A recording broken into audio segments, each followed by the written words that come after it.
اعوذ باللہ من الشیطان الرجیم، بسم اللہ الرحمن الرحیم۔ سورۃ حامیم سجدہ آیات 16۔ فارسلنا، تو ہم نے بھیج دی۔ قوم عاد نے اللہ تعالیٰ کی آیت کو جھٹلایا تو رب العزت نے ان پر طوفانی ہوا بھیج دی۔ علیہم ریحًا صرصراً، ان پر سخت طوفانی ہوا، یعنی سخت سرد تند و تیز آواز والی سخت تند و تیز ہوا کو ان پر بھیج دیا، جیسا کہ فرمایا سورۃ الحاقہ میں، اس نے اسے 7 راتیں اور 8 دن ان پر جڑ کاٹ دینے کے لیے مسلسل چلائے رکھا، سو آپ دیکھیں گے وہ اس طرح بچھاڑے گئے گویا گری ہوئی کھجور کے کھوکھلے تنے۔ فی ایام ناحسات، چند منحوس دنوں میں، یہ دن ان کے لیے منحوس تھے، بذات خود دن منحوس نہیں تھے، ان کے لیے نحوست والے تھے۔ ان دنوں میں ان کو ہلاک اور برباد کر کیا گیا، ان کے اجڑے گھروں کے سوا کچھ دکھائی نہیں دیتا۔ لِنُذِيقَهُمْ عَذَابَ الْخِزْيِ فِي الْحَيَاةِ الدُّنْيَا، تاکہ ہم ان کو دنیا کی زندگی میں رسوائی کا عذاب چکھا دیں۔ رب العزت نے ان کے غرور اور تکبر کا انہیں دنیا میں ہی مزہ چکھانا چاہتے تھے، انہوں نے اس گھمنڈ کی وجہ سے رسوائی کا سامنا کیا۔ وَلَعَذَابُ الْآخِرَةِ أَخْزَىٰ، اور یقیناً آخرت کا عذاب اس سے زیادہ رسوا کن ہے، یعنی دنیا کے عذاب کے مقابلے میں آخرت کا عذاب زیادہ سخت اور توہین آمیز ہے۔ وَهُمْ لَا يُنصَرُونَ، اور ان کی مدد نہیں کی جائے گی، قوم عاد کے لیے کوئی مددگار نہیں رہا۔ وَأَمَّا ثَمُودُ فَهَدَيْنَاهُمْ فَاسْتَحَبُّوا الْأَعْمَىٰ، سورۃ حامیم سجدہ آیات 17۔ وَأَمَّا ثَمُودَ فَهَدَيْنَاهُمْ، اور جو سمود تھے تو ہم نے انہیں ہدایت کا راستہ دکھایا۔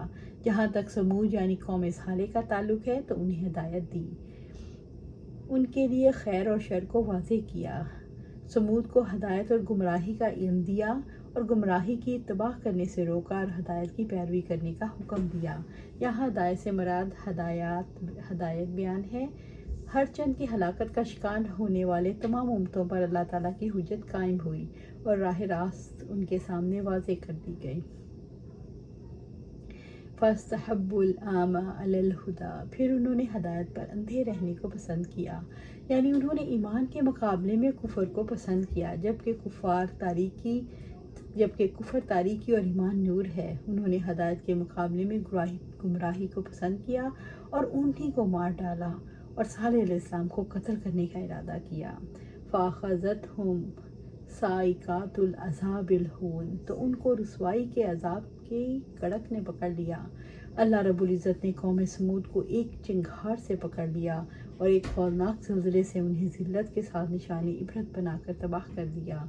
بِمَا كَانُوا يَكْسِبُونَ، اس کی وجہ سے جو کمایا کرتے تھے، یہ ان کی کمائی کا نتیجہ تھا، وہ شرک، عناد، کفر اور ظلم کرتے تھے۔ سورۃ حامیم سجدہ آیا 18۔ وَنَجَّيْنَا الَّذِينَ آمَنُوا، اور ہم نے ان لوگوں کو نجات دی جو ایمان لائے۔ رب العزت نے ایمان والوں کو نجات دی۔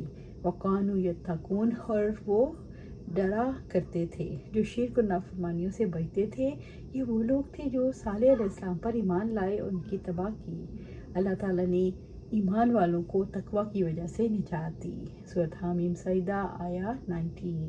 وَيَوْمَ يُحْشَرُ أَعْدَاءُ اللَّهِ إِلَى النَّارِ، اور جس دن اللہ تعالیٰ کے دشمن آگ کی طرف اکٹھے کیے جائیں گے۔